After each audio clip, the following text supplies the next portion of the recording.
Hello, my beautiful friends. The high holy month of bagpiping is over. Sorry, my computer is just dinging out of control today. So, the last parade, which is like this kind of big blowout of things Friday, Saturday, and Sunday, was this past weekend. It's always the weekend after St. Patrick's Day, and it was delightful. Sunday is a huge parade in a bigger town with a lot of different pipe bands, and all of us are friends. One of our pipe bands from up north, unfortunately, had been in a huge, huge bus accident the weekend of St. Patrick's Day.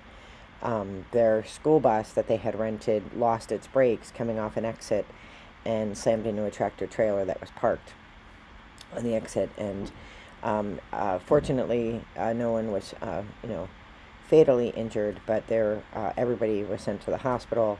The bus driver, who actually knew that she couldn't stop, braced everybody for the impact, but she was in, and still is in, very bad shape. So, please light a candle, please send positive thoughts, pray if that's your thing. How scary. And the way that the bus fell, they all had to climb out the windows. Imagine that scene, a whole bunch of people in kilts, and they were trying to, throw their gear out, and obviously, like, the bass drums and the drums couldn't go out those small windows that are in a school bus. But then it started to rain. It was just this horrendous event, and so our thoughts and prayers are with them.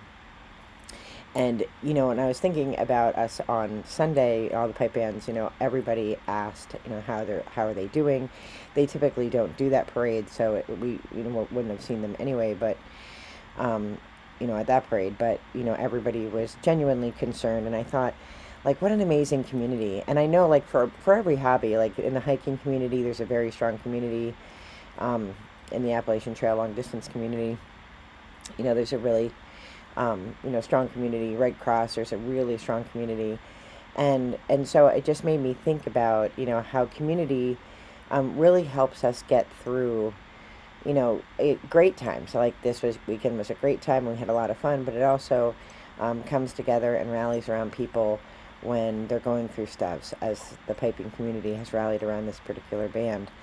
So I don't know what communities you're in, or if you're part of any kind of group, but it's really a special thing, to think about community and the benefits of belonging to one. So in the Celtic tradition, community was everything, right? And we would assign political terminology to that, but they didn't. They didn't see the duality of, as I've talked about before, there's not the same duality that exists, now.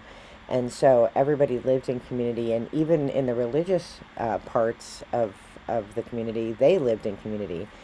So there were monks and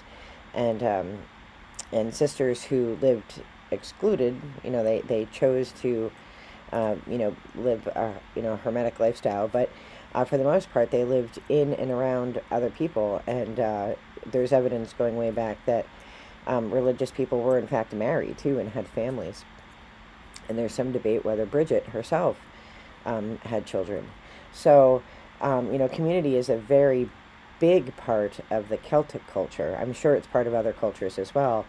But I live near the Amish, and barn raising and things like that. Those are community centric things. So in our world that's sort of politically divided, I hope that we don't lose our sense of community and our, hope and passion for helping one another in community, because it's so important to feel connected and to feel valued and loved, and to give and express love to others.